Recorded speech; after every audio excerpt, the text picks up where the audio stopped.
Hello everyone, this is your sir Aditya Wadhwa and welcome to another video. और आज इस video में मैं आपको शेयर्स के बारे में सब कुछ बताने वाला हूं। सब कुछ से मेरा मतलब है जितना आपको पता होना चाहिए उससे थोड़ा सा ज्यादा। शेयर्स के ऊपर डिटेल में बहुत सारे कोर्सेज हैं, बहुत सारी चीजें हैं जानने को।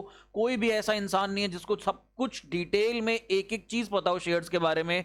बट कॉम्प्रिहेंसिवली ओवरऑल शेयर्स का कॉन्सेप्ट क्या है, शेयर्स की वर्किंग कैसे है, आपके लिए शेयर्स क्या है और कंपनी के लिए शेयर्स क्या है, ये सब कुछ आपको इस वीडियो में पता लगने वाला है। सो लेट्स सी शेयर्स होते क्या हैं, कैसे काम करते हैं। बहुत सुना है आधे बच्चों के पेरेंट्स घर पे पूरा टाइम टीवी पे शेयर्स का लगा के बैठे होते होंगे। वो CNBC और एक आधे और चैनल आते हैं जी बिजनेस, तो उसके ऊपर हमारे शेयर्स के हम दिन भर सुनते रहते हैं। हमने ये भी कहानियां सुनी है कि शेयर्स में ये इंसान डूब गया, इस इंसान ने इतनी तरक्की पा ली, कोई इंसान रातों रात करोड़पति बन गया और कोई रातों रात जो करोड़पति था वो सड़क पे आ गया। तो हमने ऐसी बहुत कहानियां सुनी है, बहुत किस्से सुने हैं। तो समझते हैं, कोई लोग कहते हैं शेयर्स जुआ होता है, तो देखते हैं क्या ये जुआ है या नहीं है। Everything I will tell you in this video. और ये वीडियो हमारा बेस बनेगी किस चैप्टर का? इशू ऑफ शेयर्स का। देखो, इशू ऑफ शेयर्स अगर ये वीडियो ना भी देखो आप तो भी इशू ऑफ शेयर्स चैप्टर आप इजीली कर सकते हो जो ऐप पर डला हुआ है। बट प्रॉब्लम क्या आएगी? प्रॉब्लम ये आएगी आप लोग शेयर्स के क्वेश्चन कर जाओगे, सब कुछ कर जाओगे, बट अल्टीमेटली जब चार लोगों के बीच खड़े होगे, वो आप बात कर रहे होंगे शेयर्स की, तो आप बात करोगे कुछ और चैप्टर के हिसाब से, वो बात कर रहे होंगे रियल लाइफ के हिसाब से। सो हमें मेक श्योर करना चाहिए कि हमें सारी चीजें पता हैं जो जो हमारे कोर्स में हैं। तो शेयर्स को समझते हैं, व्हाट इज अ शेयर, कैसे वर्किंग होती है। तो इस वीडियो का नाम है शेयर्स की कहानी। तो लेट्स सी शेयर्स की क्या कहानी है, शेयर्स होते क्या हैं। अभी तक हम लोगों ने क्लास 11th में सीखा था। क्लास 11th में हमने सोल प्रोप्राइटर के अकाउंट सीखे थे। तो सोल प्रोप्राइटर तीन पार्ट्स में डिवाइड करते हैं हम लोग अपनी स्क्रीन को। एक हमारे पास है सोल प्रोप्राइटर, बेचारा अकेला इंसान,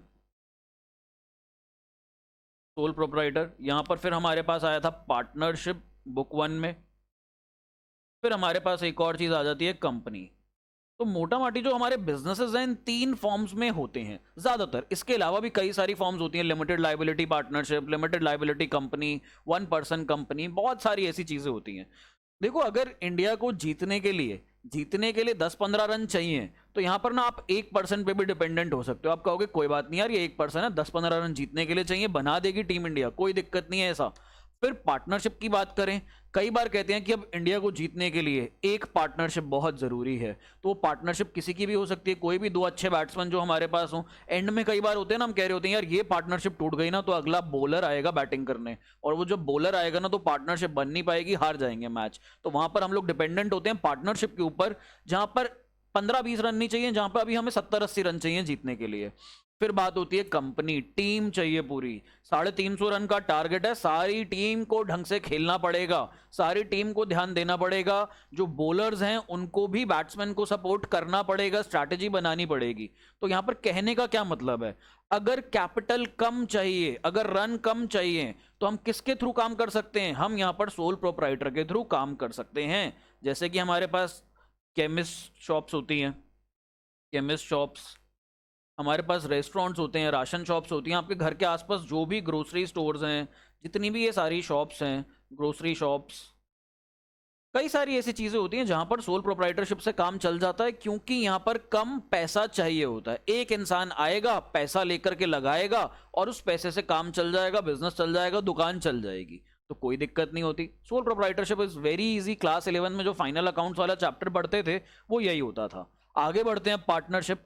पार्टनरशिप पढ़कर आए हो अभी आप लोग, बुक 1 में पढ़ के आए हो। जिन बच्चों ने सीधा बुक 2 शुरू करी है वो लोग भी बुक 1 में शुरू करेंगे पार्टनरशिप के बारे में। पार्टनरशिप क्या है भाई? एक पार्टनर है ना, उसके ऊपर लिमिटेशन होती है। जो सोल प्रोप्राइटर है ना, एक बंदा काम कर रहा है, उसके पास एक लिमिटेशन है। क्या लिमिटेशन है सर? एक तो ना उसके पास कैपिटल लिमिटेड है, वो चाह कर भी ना इतने ही पैसे ला सकता है। अब एक बच्चा कहेगा सर वो लोन ले लेगा। देखो, लोन भी आपको एक लिमिट तक मिलता है, आपकी लिमिट के बाहर आपको लोन नहीं मिलेगा। अगर आज मैं बिजनेस करने जाता हूं, सपोज मेरे पास अपने 10 लाख रुपए हैं, तो बैंक मेरे को कितना लोन दे देगा? बैंक कहेगा भाई 20 लाख का ले लो, 25 लाख का ले लो, 30 लाख का ले लो। बट मैं यहां पर 1-1.5 करोड़ का कुछ काम करना चाह रहा हूं, हूँ, मैं अपने बिजनेस को जो एक्सपेंशन कर रहा हूँ उसमें 1-1.5 करोड़ रुपया लगेगा, तो यहाँ पर बैंक कहेगा भाई साहब आपके अपने 10 लाख लगे हुए हैं, 1-1.5 करोड़ नहीं दे सकते हम आपको, इतना पैसा तो बिल्कुल नहीं देंगे। बात भी उनकी ठीक है भाई, जब मेरे पास खुद के 10 लाख हैं तो बैंक मेरे को 1 करोड़ कैसे दे देगा। अब यहाँ पर काम आता है पार्टनरशिप। हम यहाँ पे नंबर ऑफ पार्टनर्स बढ़ाएंगे, जैसे जैसे हमारे नंबर ऑफ पार्टनर्स बढ़ेंगे, मैं 10 लाख लाया, दूसरा पार्टनर में भी 15 ले आएगा, कोई 25 ले आएगा, कोई 20, कोई 18, कोई 17, करते कुराते हम लोग यहाँ पर 1 करोड़ बना लेंगे। और अब हम बैंक को लोन के लिए बोलेंगे, बैंक पे भी थोड़ा सा प्रेशर बनेगा, बैंक कहेगा नहीं यार इनके चारों पांचों पार्टनर्स के पास मिलके 1 करोड़ रुपए है, ये 30-40 लाख रुपए का लोन मांग रहे हैं, तो इतना तो बैंक हम लोगों को आराम से दे देगा। तो यहाँ पर क्या एडवांटेज हुआ, हमारे पास एक एडवांटेज हुआ कि हमारी फर्म में पैसा बढ़ गया, कैपिटल बढ़ गई, और सेकंड एडवांटेज क्या हुआ हम लोगों को कि जैसे ही कोई नया पार्टनर जुड़ेगा तो उसकी स्पेशलाइजेशन भी आ जाएगी। सपोज मैं रेस्टोरेंट चलाता हूँ, रेस्टोरेंट के अंदर मेरे को नॉर्थ इंडियन खाना बहुत अच्छा बनाना आता है, अब मैं यहाँ पर एक और पार्टनर ले लेता हूँ जिसको चाइनीज बनाना बहुत अच्छा आता है, एक और पार्टनर ले लेता हूँ जिसको साउथ इंडियन बनाना बहुत अच्छा आता है, और एक और पार्टनर ले लेता हूँ जो ब्रेड्स यानी कि हमारी रोटियां, नान, पराठे ये सब बहुत अच्छा बनाता है। तो यहाँ पर हमारे पास स्पेशलाइजेशन भी आती जा रही है। तो 2 एडवांटेजेस आप लोगों को यहाँ पर दिख गई। अब बात होती है इस रेस्टोरेंट को या इस ढाबे को एक बड़ा सा चेन बनाने की, और इस बड़ा सा चेन बनाने के लिए, इसको ब्रांड बनाने के लिए, इसकी फ्रेंचाइजी बांटने के लिए हम लोगों को अब 1-1.5 करोड़ से काम नहीं चलेगा। अब इसके आगे 2-3 जीरोज और लगा दो, हम लोगों को 1000-1500 करोड़ की इन्वेस्टमेंट चाहिए होगी। 1000-1500 करोड़ तो भूल जाओ तुम्हें कोई आकर के दे रहा है, चाहे तुम पार्टनर्स हो चाहे जो मर्जी हो। भाई पार्टनरशिप में भी लिमिट है, अपर लिमिट है, इससे ज्यादा पार्टनर्स नहीं हो सकते हैं। तो यहां पर हम लोगों को क्या करना पड़ता है, कंपनी बनानी पड़ती है। सर कंपनी बनाने का फायदा क्या होता है, कंपनी बनाने का ये फायदा होता है हम लोगों को कि कंपनी में हम लोग पब्लिक से पैसा ले सकते हैं, हम लोग बड़ी बड़ी और बाकी की कंपनी से भी पैसा ले सकते हैं। सर एग्जाम्पल दो, मैं एग्जाम्पल देता हूं यहां पर। तो हमारे पास एक कंपनी है जिसका नाम है Reliance industries. Reliance industries, Reliance industries limited लिख लो, RIL के नाम से फेमस है। कौन है इसका ओनर, कौन है इसका ओनर? एक आवाज में सब बच्चों के मुंह से निकलेगा सर मुकेश अंबानी। सब बच्चे कहेंगे सर मुकेश अंबानी। और यहां से मैं उतनी ही बुलंद आवाज में सारे बच्चों को कहूंगा कि आपका आंसर बिल्कुल गलत है, बिल्कुल गलत है। अगर इसका एक ओनर होता, अगर सिर्फ मुकेश अंबानी ओनर होता, तो यहां पर ये हमारे पास ना सोल प्रोप्राइटरशिप होती, ये कंपनी ना बनती। मुकेश अंबानी इसका मेजर शेयर होल्डर है, मुकेश अंबानी के पास इसके सबसे ज्यादा शेयर्स हैं। हम यहां पर ऐसा कहना चाहेंगे, हम कहना चाहेंगे अगर कोई प्रॉपर्टी में बहुत सारे ओनर्स हैं तो इनमें से जो सबसे बड़ा ओनर है that is Mukesh Ambani. Mukesh Ambani is not the only owner. यहां पर मुकेश अंबानी के पास मेजर होल्डिंग है इस कंपनी के अंदर। अगर ये हमारे पास यहां पर नीचे, चलो बनाते हैं एक बॉक्स और उस बॉक्स को हम समझते हैं। अगर ये हमारे पास रिलायंस इंडस्ट्रीज लिमिटेड है तो मे बी मुकेश अंबानी के पास यहां पर इतना पैसा होगा, इतनी होल्डिंग मुकेश अंबानी की होगी, बट बाकी की जो होल्डिंग है वो किसी और की है। और वो कौन है? वो मल्टीपल बहुत सारे लोग हो सकते हैं, वो मल्टीपल बहुत सारी कंपनीज हो सकती हैं। तो रिलायंस के अंदर और किस किस का पैसा हो सकता है? यहां पर ये वाला पैसा तो हमने देख लिया मुकेश अंबानी का, जो ग्रीन में हाईलाइटेड है। इतनी कैपिटल तो मुकेश अंबानी के नाम की होगी, बाकी की किसके नाम होगी? बाकी के हमारे यहाँ क्या पता LIC ने कुछ हिस्सा खरीदा हो, क्या पता कुछ हम और आप जैसे रिटेल इन्वेस्टर्स हो, क्या पता किसी फॉरेन कंपनी ने कुछ ना कुछ पैसा लगा रखा हो रिलायंस में, तो उसको हम कहते हैं फॉरेन पोर्टफोलियो इन्वेस्टर्स या फिर foreign institutional investors. Same way जैसे फॉरेन के बड़े बड़े लोग बड़ी बड़ी कंपनीज दूसरी कंपनीज में हिस्सा खरीदती हैं, सेम वे इंडिया के भी कई कंपनीज और कई लोग इसमें हिस्सा खरीदते हैं, तो उन्हें कहते हैं डोमेस्टिक इंस्टीट्यूशनल इन्वेस्टर। कई बैंक्स ने में भी पैसा लगाया हो रिलायंस के अंदर।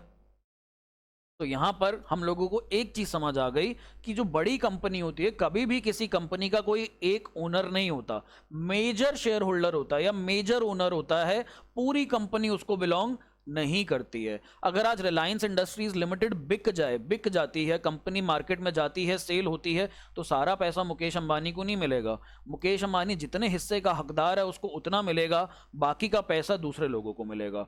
सो मे बी यहाँ पर 60% और 40% का रेशो है, मे बी सर आप गलत बता रहे हो, ऐसा तो नहीं हो सकता, हमने तो ऐसा कहीं नहीं सुना, तो मैं गलत बता रहा हूँ तो मैं आपको आओ एक वेबसाइट पर लेकर चलता हूँ। यहाँ पर हम वेबसाइट पर जाकर देखते हैं कि मुकेश अंबानी की कितनी होल्डिंग है या प्रमोटर की कितनी होल्डिंग है और बाकी लोगों की कितनी होल्डिंग है। तो मैं यहाँ पर वीडियो को पॉज करके फटाफट से, आपको तो पॉज पता भी नहीं लगेगा, मैं फटाफट से वो वेबसाइट खोलता हूँ और हम देखते हैं रिलायंस इंडस्ट्रीज़ का कैसा कैसा पैटर्न है। तो इधर ये देखो, मैंने रिलायंस इंडस्ट्रीज का शेयर होल्डिंग का पैटर्न खोला है कि रिलायंस इंडस्ट्रीज में ओनर्स के पास कितने पैसे हैं और बाकी लोगों के पास कितने पैसे हैं। तो ये moneycontrol.com है। अगर आपको शेयर्स के बारे में कोई भी कैसी भी इंफॉर्मेशन चाहिए तो इससे अच्छी वेबसाइट हिंदुस्तान में तो नहीं है। इंडिया की बेस्ट वेबसाइट है ये moneycontrol.com। मेरे को कोई पैसे नहीं मिल रहे इसे प्रमोट करने के, I am just letting you know. मैं भी ये यूज़ करता हूँ, सारे लोग जो भी शेयर्स में इन्वेस्ट करते हैं वो यही वेबसाइट यूज़ करते हैं। अगर आप स्क्रीन पर देख पाओ तो मैं यहाँ पर पेन तो नहीं चला पाऊंगा, आई गेस पेन तो नहीं चल सकता इसके ऊपर, ठीक है पेन नहीं चल पाएगा। बट अगर आप देखो, मैं अपना कर्सर से दिखाने की कोशिश करूंगा आप लोगों को, तो यहाँ पर रिलायंस इंडस्ट्रीज लिमिटेड ये कंपनी का नाम है। आज इसके शेयर का प्राइस बीएसई पे, बॉम्बे स्टॉक एक्सचेंज पे 2108 रुपये 40 पैसे है और नेशनल स्टॉक एक्सचेंज पे 2108 रुपये 25 पैसे है। इसको अभी भूल जाओ, इसकी बातें बाद में करेंगे, पहले देखते हैं ओनरशिप। तो यहाँ पर जून 2020 की ओनरशिप देखते हैं। प्रमोटर्स होते हैं जिसके पास मेजर शेयर होल्डिंग है, जिसने कंपनी शुरू करी, यानी कि Mukesh Ambani and his family. तो उनके पास कितना हिस्सा है रिलायंस में? 50.17%। यानी कि अगर आज रिलायंस बिकता है तो मुकेश अंबानी को अराउंड 50% पैसा मिलेगा। बाकी पैसा किसके पास है? बाकी पैसा let's see, foreign institutional investors और फॉरेन पोर्टफोलियो इन्वेस्टर्स अगर नीचे आते हैं तो इनके पास जून वाले क्वार्टर में 25% की होल्डिंग है। और आगे बढ़ते हैं, डोमेस्टिक इंस्टीट्यूशनल इन्वेस्टर्स, यानी कि रिलायंस में 25% पैसा बाहर वालों का लगा है, जो इंडिया से बाहर के इन्वेस्टर्स हैं। आगे बात करते हैं टोटल, ये हमारे पास डोमेस्टिक इंस्टीट्यूशनल इन्वेस्टर डीआईआईज, इनके पास 16% है। फाइनेंशियल इंस्टीट्यूशंस के पास 0.03, others 8.7, mutual fund companies, insurance companies, इन सब के पास भी कुछ होल्डिंग्स हैं। तो आई होप आपको यहाँ पर इतनी चीज समझ में आई जो मैं बताना चाह रहा था।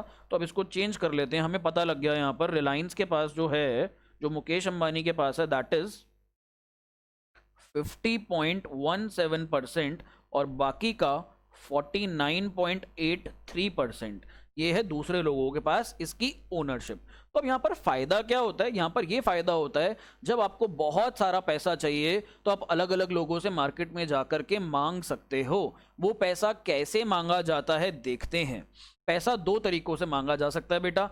एक तरीका हमारे पास होता है लोन की तरह। जो लोन की तरह पैसा होता है उसे डेट भी बोला जाता है। डिबेंचर्स या डेट या लोन या बोरोइंग्स, कई सारे नाम होते हैं इसके। और एक पैसा होता है जो कैसे मांगा जा सकता है? कैपिटल के नाम पर। यहां पर इनको शेयर्स बोला जाता है और यहां पर ये ओनर्स बनते हैं। अब होगा क्या, मुकेश अंबानी गया होगा किसी बैंक के पास, वो एसबीआई बैंक के पास गया होगा, उसने एसबीआई बैंक को बोला होगा कि डियर एसबीआई एक काम करो, आप मेरी कंपनी में पैसा लगाओ। तो एसबीआई कहता होगा ये लो लोन पकड़ो। कहता नहीं नहीं लोन नहीं चाहिए, लोन पे तो मेरे को इंटरेस्ट भी देना पड़ेगा ना आपको, मैं लोन नहीं चाह रहा, मैं कोई भी डेट नहीं चाह रहा अपने ऊपर किसी भी तरीके का, आप मेरी कंपनी के मालिक बनो। कहता मालिक बनो, समझ नहीं आया मेरे को, मालिक कैसे बनूं? तो कहता आप मेरी कंपनी में 10% हिस्से के मालिक बन जाओ यहाँ पर। कहता ठीक है जी, मैं आकर के मालिक बन जाता हूँ। क्या करना पड़ेगा मालिक बनने के लिए? कहता पैसा लगाना पड़ेगा। कहता मेरी कंपनी में 1000 करोड़ रुपए मैंने लगा रखे हैं, अब 10% के लिए आप भी आ रहे हो तो 10% आप भी लगा दो। तो 100 करोड़ मांग रहा है वो वहां से एसबीआई से। एसबीआई कहते हैं ठीक है भाई लगा देता हूँ 100 करोड़ रुपए। अब ये 100 करोड़ लगाने के बाद एसबीआई को कैसे पता लगेगा कि वो ओनर है? यहां पर रिलायंस कंपनी को शेयर्स देने पड़ेंगे एसबीआई को। तो यहां पर क्या करेंगे, ये दो कंपनीज हमारे पास, रिलायंस और ये है हमारे पास यहां पर एसबीआई। ठीक है, तो यहां पर अब रिलायंस कंपनी क्या इशू करेगी? शेयर्स इशू करेगी। और इधर जो है एसबीआई यहां पर क्या देगा? मनी देगा, पैसा देगा इन्वेस्ट करने के लिए। अब रिलायंस के अंदर दो ओनर्स हैं, एक तो मुकेश अंबानी, 90% का मुकेश अंबानी लिख लेते हैं, मुकेश अच्छा नहीं लगता, मिस्टर भी लगा दें, चलो मिस्टर मुकेश अंबानी, ये 90% के ओनर। और यहां पर एसबीआई जो हो गया अब 10% का ओनर। सिमिलरली बहुत सारे लोग आते रहते हैं, बहुत सारे लोग छोटे छोटे छोटे छोटे ओनर्स बनते रहते हैं कंपनीज में, और जो भी कंपनी के प्रॉफिट्स होते हैं वो सारे मालिकों में उनके परसेंटेजेस के हिसाब से बट जाते हैं। So that's how a company works. तो यहाँ पर ऐसे मार्केट से पैसा रेज किया जाता है। तो सर हम जो शेयर्स खरीदते हैं उसका क्या? अब हम होते हैं retail investors. Retail investors generally किसी भी कंपनी में 1-1.5-2% से ऊपर के नहीं होते हैं। तो हम इतने छोटे ओनर्स होते हैं, इतने छोटे मालिक होते हैं हम लोग कि मालिक वर्ड तो हटा ही दो। हम तो यहाँ पर पैसा किस लिए लगाते हैं? हम तो पैसा प्रॉफिट कमाने के लिए लगाते हैं, सिर्फ कि हमें पैसा प्रॉफिट मिल जाए, कैपिटल गेन्स मिल जाए। हमारा यहाँ पे ओनरशिप का कुछ नहीं होता। कई बार मेरे घर पे लेटर्स आते हैं कि कंपनी अपनी एजीएम में, एनुअल जनरल मीटिंग में कुछ प्रस्ताव पास करना चाहती है, अगर आप इस प्रस्ताव को मंजूरी देते हो तो येस पे टिक करके इस लेटर को वापस भेजो। कई बार मेल्स पे भी आते हैं ऐसे मेल्स कंपनी की तरफ से। हमारे रिस्पॉन्स का कोई फर्क नहीं पड़ता।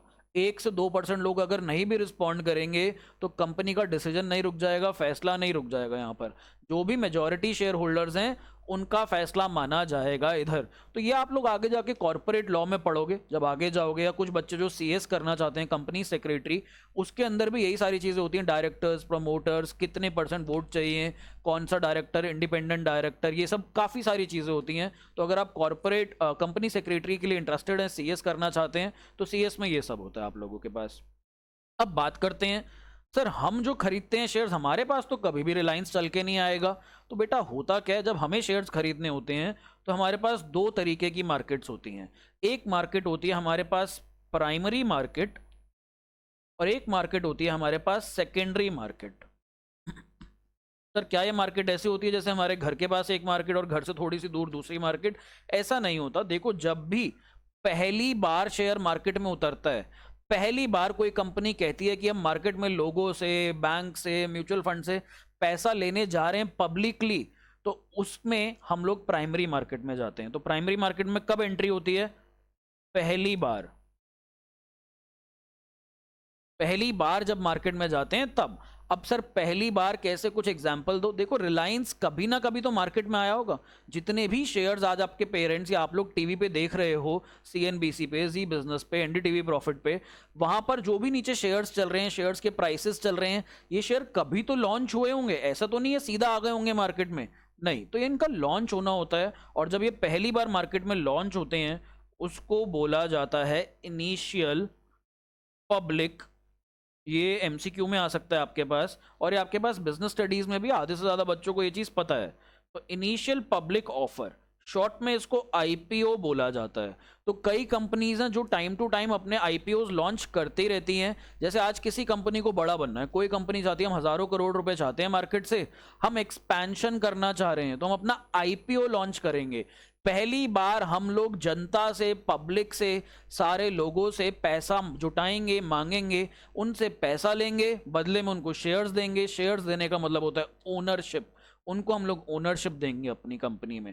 तो हिस्सेदारी यहाँ पर डाइल्यूट होती रहेगी जो भी अभी कंपनी के ओनर्स हैं। सपोज मैं यहाँ पर ओनर हूँ, अगर मैं आपको भी यहाँ पर हिस्सेदारी देता हूँ तो मेरी ओनरशिप कम हो जाएगी और आपकी बढ़ जाएगी। तो इनिशियल पब्लिक ऑफर, अब यही हमें इस चैप्टर के अंदर सीखना है। इस चैप्टर में हमें सेकेंडरी मार्केट के बारे में कुछ नहीं सीखना। इस चैप्टर में हम लोगों को ये देखना है शेयर्स पहली बार मार्केट में कैसे इशू करे जाते हैं रियल लाइफ में, और ये जो हम चैप्टर में करने वाले हैं इसमें काफ़ी डिफरेंस है। मैं आपको डिफरेंस दिखाता हूँ कैसा डिफरेंस है। अब मैं आपको एक बार दिखाऊंगा आईपीओ कैसे खरीदा जाता है, नया शेयर मार्केट में कैसे खरीदा जाता है। अभी आप लोग स्क्रीन पे देखोगे, तो आओ मैं आपको दिखाता हूँ एक आईपीओ कैसे खरीदें। तो देखो, आईपीओ खरीदने के लिए आपको सबसे पहले चाहिए होता है एक आपका डीमैट अकाउंट। डीमैट का मतलब होता है डीमटेरियलाइज्ड। पहले क्या होता था, शेयर्स के सर्टिफिकेट मिलते थे, जिसके पास सर्टिफिकेट उसका शेयर होता था। अगर मैं किसी का सर्टिफिकेट चुरा लूं तो वो शेयर्स मेरे हो जाएंगे। तो यहाँ पे बेयरर सर्टिफिकेट्स होते थे। जैसे आज 100 के नोट पे लिखा होता है promise to pay the bearer a sum of 100 rupees, और नीचे गवर्नर के साइन होते हैं, आरबीआई के गवर्नर के। तो ये बेयरर, जिसके पास 100 रुपए का नोट है वो 100 रुपए उसकी वैल्यू। अब जिसके पास वो शेयर सर्टिफिकेट है वो शेयर्स उसके नाम के। तो हुआ क्या, बहुत लोगों के शेयर सर्टिफिकेट चोरी हुए, बहुतों के फट गए, गल गए, गुम हो गए। तो यहाँ पर कंपनी ने कहा खत्म करो यार, सब कुछ जब ऑनलाइन है तो हम लोग शेयर्स को भी ऑनलाइन कर देते हैं ना। तो शेयर्स को ऑनलाइन करने के लिए एक डीमटेरियलाइज्ड अकाउंट यानी कि डीमैट अकाउंट खुलवाना पड़ता है। तो डीमैट अकाउंट बहुत सारे ब्रोकर्स हैं, बहुत सारे बैंक्स हैं, सब खोल रहे हैं आजकल, तो किसी से भी खुलवा सकते हैं। अब पहली बार शेयर्स लेने हैं तो क्या करना पड़ता है, मैं पूरा प्रोसेस बताता हूँ। ये मैं अपने बैंक की वेबसाइट पे गया हुआ हूँ, ये मेरा एक्सिस बैंक में अकाउंट है, यहाँ मैं वेबसाइट पे गया। अगर आप देखोगे मेरी एरो को, मैंने यहाँ पे अपनी एरो रखी है अभी online IPO rights issue. IPO का मतलब इनिशियल पब्लिक ऑफर। मैंने इस पर क्लिक करा तो आप देखोगे मेरे ना डिपॉजिटरी डिटेल्स या मेरे अकाउंट डिटेल्स आ गई हैं यहाँ पर थोड़ी बहुत। अब नीचे यहाँ पर कहता है apply for equity IPO. Equity यानी कि इक्विटी शेयर्स होते हैं जो रियल टर्म्स में ओनर्स होते हैं। मैं यहाँ गया, मैंने अप्लाई फॉर इक्विटी आईपीओ किया, कहता है ऑल अवेलेबल आईपीओ। कौन कौन से आईपीओज अवेलेबल हैं यहाँ पे पैसा लगाने के लिए, तो मेरे को दो दिख रहे हैं, हिप्पो कैब्स और सैटिन। मेरे को इन कंपनी के बारे में कोई आइडिया नहीं है। हिप्पो कैब्स में भी कोई कैब्स कंपनी होगी, मैं खरीद नहीं रहा हूँ अभी शेयर्स, आईपीओ में अप्लाई नहीं कर रहा हूँ, बस आप लोगों को बता रहा हूँ कि कैसे कैसे अप्लाई किया जाता है। तो मैंने सपोज हिप्पो कैब्स एक कैब कंपनी है, व्यू आईपीओ डिटेल्स, इसकी हम आईपीओ की डिटेल्स देखते हैं। तो इसका जो शेयर है 1200 रुपये का, 1200 का लॉट है। एक लॉट लेना पड़ेगा मेरे को, कम से कम 1200 शेयर्स कम से कम लेने पड़ेंगे। लॉट्स में बिकते हैं शेयर शुरू में। प्राइस क्या है, एक होती है शेयर की फेस वैल्यू, फेस वैल्यू है 10 रुपये। इस शेयर की असली वैल्यू है 10 रुपये। जैसे कि मैगी के पैकेट की वैल्यू है 10 रुपये, लेकिन अगर मैगी बैन है मार्केट में, मैगी अगर मार्केट में बैन हो गई तो मार्केट की एक मार्केट वैल्यू भी होगी। मैगी आपको 15 रुपये में बिकेगी। कई बार होता है आप पहाड़ों पे जाते हो या कोई ऐसी जगह जाते हो जहाँ पे खाना बड़ी मुश्किल से अवेलेबल होता है। तो मेरे को याद है मैं कई ऐसी ट्रिप्स पे गया हूँ पहाड़ों वगैरह पे, जहाँ पर 10 रुपये या 12 रुपये या 15 रुपये वाला मैगी का पैकेट वो लोग 40 रुपये 50 रुपये में देते हैं। पानी की 10 रुपये वाली बॉटल या 20 रुपये वाली बॉटल 100 रुपये में भी मैंने खरीदी हुई है। मैं एक ट्रैकिंग पे गया था बहुत ऊपर पहाड़ पे, तो वहाँ उन्होंने मेरे को एक केला 40 रुपये का दिया था, भूख लग रही थी। तो यहाँ पर मार्केट वैल्यू अलग होती है और एक्चुअल वैल्यू अलग होती है। तो फेस वैल्यू है इसकी 10 रुपये, जो कि यहाँ पे आपको ब्लू में हाईलाइटेड दिख रही है। बट मार्केट में लॉन्च कितने का कर रहे हैं शेयर, मार्केट में ये शेयर लॉन्च करना चाह रहे हैं 105 रुपये का। 10 रुपये वाले शेयर को 105 रुपये में बेचना चाह रहे हैं। Okay, very good. अब आगे आईपीओ स्टार्ट डेट 18 अगस्त को ये आईपीओ खुलेगा और 20 अगस्त को ये आईपीओ क्लोज हो जाएगा यहाँ पर। तो अब हम लोग जाते हैं इनिशिएट पेमेंट पे क्लिक करेंगे। अब हम लोग जब हम इनिशिएट पेमेंट पे जाएंगे तो यहाँ पर ये सारी डिटेल्स आ जाती हैं। भाई मेरा नाम आ गया, इन्वेस्टर नेम आ गया, कल को अगर मेरे को मिल जाएगा तो मेरा अकाउंट नंबर आ गया, मेरे अकाउंट में चला जाएगा यहाँ पर। उसके बाद नीचे आईपीओ की डिटेल्स आ जाती हैं, फिर प्राइस आ जाता है, कहता है अकाउंट, तो मैंने अपना बैंक अकाउंट सेलेक्ट करा। इन्वेस्टर कैटेगरी, अब हम लोग कौन है, मैंने अभी आपको बताया था ना, बैंक्स भी लेते हैं यहाँ पर, म्यूचुअल फंड हाउसेस भी लेते हैं, एफआईआईज भी लेते हैं, डीआईआईज भी लेते हैं। तो मैं बैंक्स नहीं हूँ, मैं फॉरेन इंस्टीट्यूशनल इन्वेस्टर नहीं हूँ, बॉडी कॉर्पोरेट नहीं हूँ, मैं यहाँ पर हिप्पो कैब्स का एम्प्लॉय भी नहीं हूँ। अब एफआईआईज अदर दैन इंडिविजुअल, मैं इंश्योरेंस कंपनी नहीं हूँ, म्यूचुअल फंड नहीं हूँ, मैं क्या हूँ, मैं ये वाली कैटेगरी में फॉल करता हूँ, RIIs, रिटेल इंडिविजुअल इन्वेस्टर। और यहाँ पे लिखा है अप टू 2 लाख रुपीज़, हम 2 लाख रुपए तक ही लगा सकते हैं पैसा। तो मैं ये सेलेक्ट करूँगा और मैं यहाँ पर जाऊँगा प्रोसीड पे। अब मैंने अपनी कैटेगरी सेलेक्ट कर ली। अब कहता है बताओ कितने लॉट्स चाहिए आपको, और बिड प्राइस 105 रुपये का कंपनी दे रही है। जस्ट इन केस बहुत ही अच्छी कंपनी होगी तो लोग ना 105 क्या 125 140 200 में भी खरीद लेंगे। बट कई बार क्या होता है, कंपनी पे भरोसा नहीं है इन्वेस्टर्स को, इन्वेस्टर कहते हैं 105 बड़ा महंगा है, मैं तो 85 में लेने को रेडी हूँ। तो आप 85 यहाँ पे अपना बिड प्राइस डाल दो, आपको 85 में मिल जाएगा तो मिल जाएगा, नहीं मिलेगा तो कोई बात नहीं, आपकी तो चॉइस थी 85 में लेने की। फिर आप जैसे ही प्रोसीड दबाओगे ओटीपी आएगा और अब आप इसे कंफर्म कर दोगे। तो मैं यहाँ पर इसे कंफर्म नहीं कर रहा अभी, क्योंकि मैं खरीदना नहीं चाह रहा हूँ। Back to basics. अब प्राइमरी मार्केट में शेयर कैसे मिलता है, ऐसे मिलता है। सपोज मैं यहाँ पर 1 लाख रुपए के शेयर्स की बिड डाल देता तो मेरा बैंक इस पैसे को ब्लॉक कर लेता। अभी मेरे को शेयर नहीं मिलता। शेयर का मार्केट में रिलीज डेट अलग होता है, शेयर मार्केट में आता 10 दिन बाद। यदि मेरे को शेयर मिलता, यदि अब सोचो ना, कंपनी ने यहाँ पर अगर 1 लाख शेयर्स मार्केट में इशू करे और मैंने यहाँ पर अप्लाई करे सिर्फ 1000 शेयर्स, सपोज मान के चलते हैं मैंने 1000 शेयर्स के लिए अप्लाई करा यहाँ पर, तो इस केस में कंपनी देखेगी टोटल एप्लीकेशंस कितनी आई हैं। हम तो 1 लाख ही इशू कर रहे हैं, अगर टोटल एप्लीकेशंस आती हैं 60,000 की, 70,000 की, या 1 लाख या 1 लाख से कम की, तो कंपनी कहेगी सबको शेयर दे दो जिन्होंने अप्लाई किया था। लेकिन ऐसा भी तो हो सकता है 2 लाख, 2.5 लाख, 3 लाख, 25 लाख, 40 लाख लोग आ जाएं अप्लाई करने के लिए। तो यहाँ पर कंपनी कहेगी नहीं नहीं रुक जाओ, सबको मत दो शेयर्स। तो होता क्या है, बैंक मेरा पैसा ब्लॉक कर लेता है। यदि मेरे को शेयर मिल गए, कंपनी ने कह दिया दे दो इन्हें शेयर, तो मेरा पैसा ये मेरे अकाउंट से डिडक्ट हो जाएगा। यदि मेरे को शेयर्स नहीं मिले किसी भी रीजन से, मेरे का रिजेक्ट हो गया लॉट जस्ट बिकॉज बहुत सारी एप्लीकेशंस आ गई थी कंपनी के पास, तो उस केस में मेरे बैंक अकाउंट में पैसा रिलीज हो जाएगा जो ब्लॉक पड़ा था, अब वापस मेरे अकाउंट में आ जाएगा। That's how a share is purchase in real life. But अभी हम किताब में देखेंगे कैसे करते थे पहले, application, allotment, first call, second call, ये सब देखेंगे हम लोग।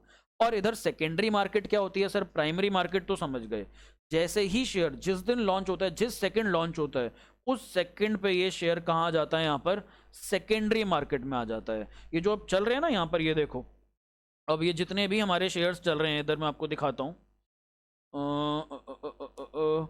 जैसे ये हमारे पास, मैं जाता हूँ होम पेज पे मनी कंट्रोल के, तो यहाँ पर अभी हमारे पास नीचे कुछ शेयर्स आ रहे होंगे। जैसे देखो राइट साइड में अगर आपको दिख रहे होंगे, Zee Entertainment, NTPC, Reliance, Bajaj Finance, ICICI Bank, बहुत सारे शेयर्स आ रहे हैं, Coal India, Wipro, Axis bank.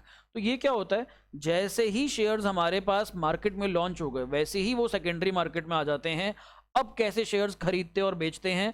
अब यहाँ पे उनकी मार्केट डिमांड और सप्लाई के बेसिस पे, इको आप सबने पढ़ी है, डिमांड सप्लाई का रोल होता है। प्राइस कैसे डिसाइड होता है? अगर यहाँ पर आज रिलायंस कंपनी कह दे, रिलायंस कंपनी ने जैसे अपना जियो मार्ट लॉन्च करा है, बट जियो मार्ट अभी पूरे स्केल पे नहीं करा, एक दिन मुकेश अंबानी टीवी पे आकर के कह दे कल से जियो मार्ट जो हमारा है, जियो मार्ट पूरे इंडिया में एक्टिव हो जाएगा, आपको घर के नीचे जो राशन शॉप है, जो ग्रोसरी शॉप है, उससे सामान लेना है तो आपको बस व्हाट्सएप पे ऑर्डर करना है और व्हाट्सएप पे ही पेमेंट करनी है।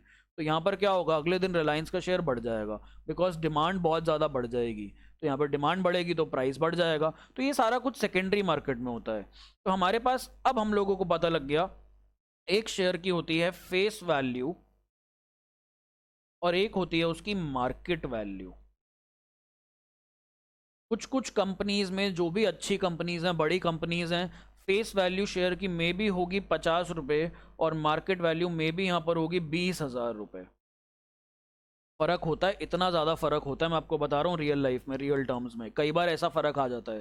तो यहाँ पर फेस वैल्यू इज कि उसकी एक्चुअल प्राइस कितना है। यहाँ पर मैगी के पैकेट का एक्चुअल प्राइस कितना है, मे बी 12 रुपये, 15 रुपये। उसकी मार्केट वैल्यू, अलग अलग मार्केट्स में अलग अलग वैल्यूज होती हैं। तो यहाँ पर दैट्स द डिफरेंस। हमें अभी मार्केट वैल्यू पे नहीं जाना, अभी हमने देखना हम शेयर कितने का लॉन्च कर रहे हैं मार्केट में। तो इस चैप्टर के अंदर जो शेयर्स इशू होंगे वो 3 से 4 स्टेप्स में होंगे। पहला स्टेप होता है हमारे पास एप्लीकेशन। दूसरा स्टेप क्या होता है हमारे पास? दूसरा स्टेप होता है हमारे पास अलॉटमेंट। और तीसरा स्टेप होता है हमारे पास कॉल मनी। कॉल मनी हमारे पास first call, second call, third call कुछ भी हो सकती है।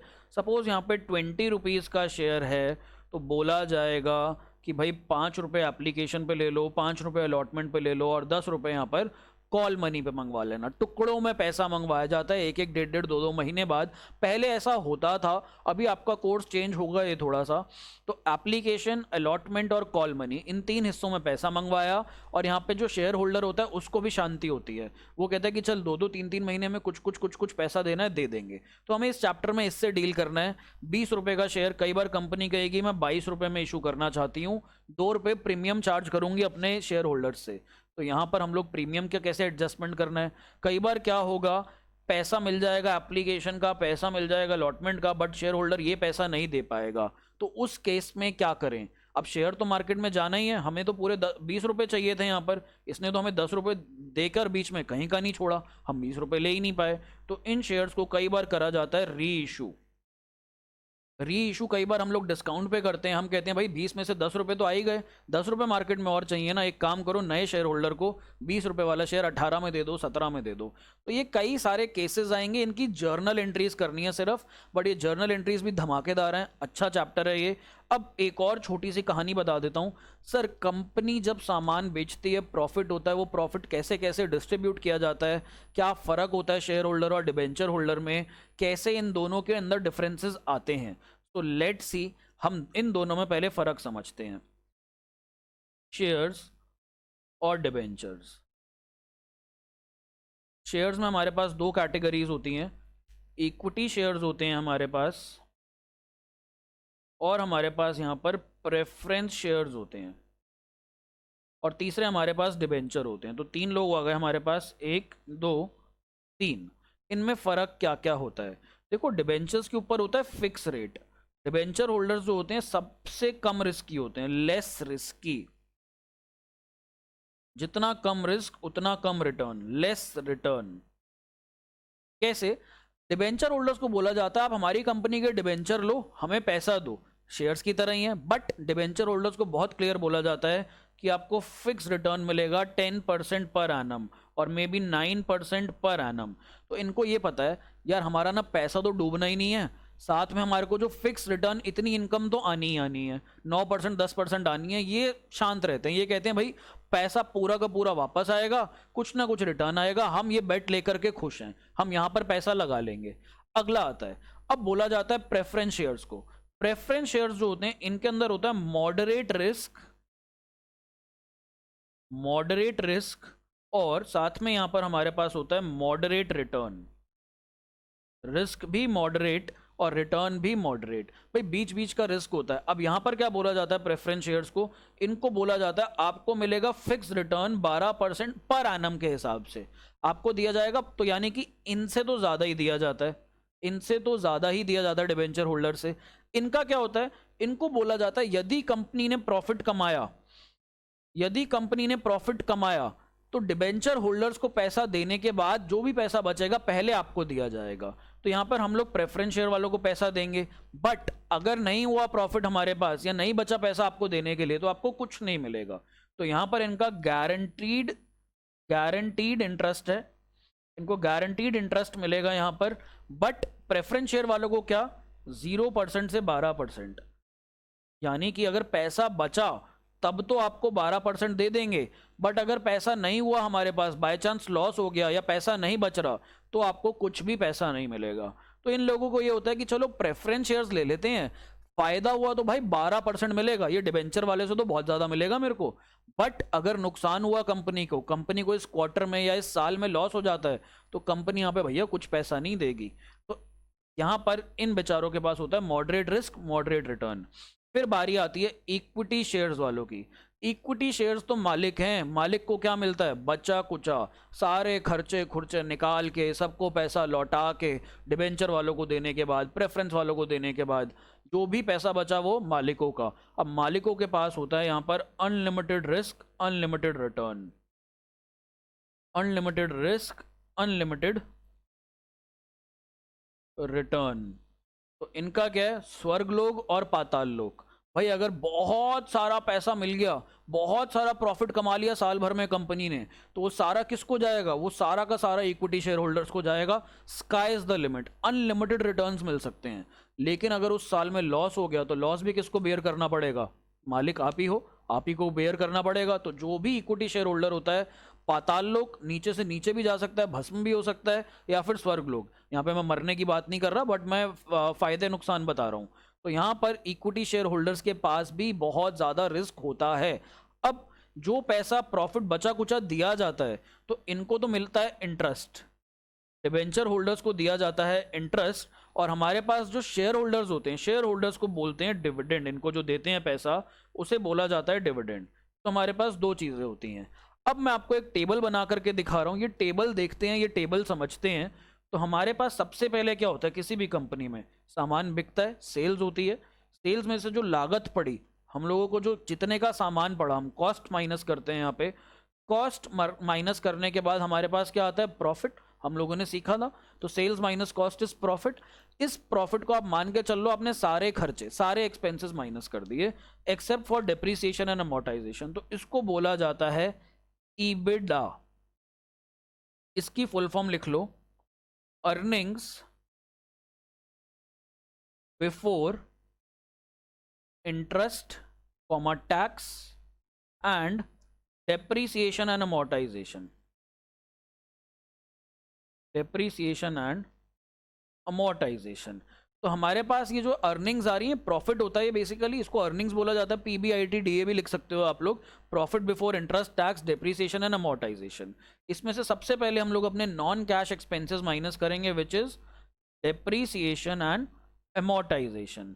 डेप्रिसिएशन लगता है किस पर? टैंजिबल एसेट्स पर, जिनकी वैल्यू कम होती रहती है। अमोर्टाइजेशन लगता है इनटैंजिबल एसेट्स पर, गुडविल, पेटेंट्स, कॉपीराइट्स, इन सब पे लगाया जाता है। अब यहाँ पर ये माइनस करने के बाद हमारे पास जो बचता है उसे बोला जाता है ईबिट। कई बार आप ये टर्म सुनोगे टीवी पे जब देख रहे होगे, इस कंपनी का इस क्वार्टर का ईबिट इतना है या हाफ ईयरली ईबिट इतना है। This is earnings before interest and tax. अब प्रॉफिट पड़ा है, अर्निंग्स पड़ी है, इस अर्निंग्स का क्या किया जाए? तो ये अर्निंग्स हम किसको देते हैं? ये अर्निंग्स सबसे पहले किसको देंगे? डिबेंचर होल्डर्स को। चाहे प्रॉफिट हो चाहे लॉस हो, उनको तो पक्का पता है, उनको तो पैसा मिलेगा ही मिलेगा, उन्हें तो इंटरेस्ट मिलना ही मिलना है, चाहे कंपनी जाए लॉस में, चाहे कंपनी जाए यहाँ पर फायदे में। तो यहाँ पर हम लोग लेस कर देंगे इंटरेस्ट, इधर हम लोग यहाँ पर लेस करेंगे इंटरेस्ट, और हमारे पास यहाँ पर बच जाएगा अर्निंग्स बिफोर टैक्स। तो ये जो अर्निंग्स बिफोर टैक्स होता है ना हमारे पास, इसमें से अब हम लोगों को क्या देना है? अब हम लोगों को सबसे पहले यहाँ पर माइनस करना है टैक्स। टैक्स माइनस करने के बाद हमारे पास जो बचता है उसको बोला जाता है अर्निंग्स आफ्टर टैक्स। इसको आप लोग पीबीटी या फिर पीबीआईटी ये भी लिख सकते हो। ई का मतलब है अर्निंग्स, पी का मतलब है प्रॉफिट, और यहाँ पर सेम वे ये हो जाएगा पैट। अब इसमें से सबसे पहले देना डिबेंचर वालों को इंटरेस्ट, जिनका सबसे कम रिस्क है। उनको बोला भाई चाहे लॉस आए चाहे प्रॉफिट आए, तुम तो ले जाओ अपना पैसा। सरकार को टैक्स कब देंगे? जब प्रॉफिट कमाया। टैक्स तो प्रॉफिट पे ही लगता है, लॉस पे तो कोई टैक्स नहीं होता।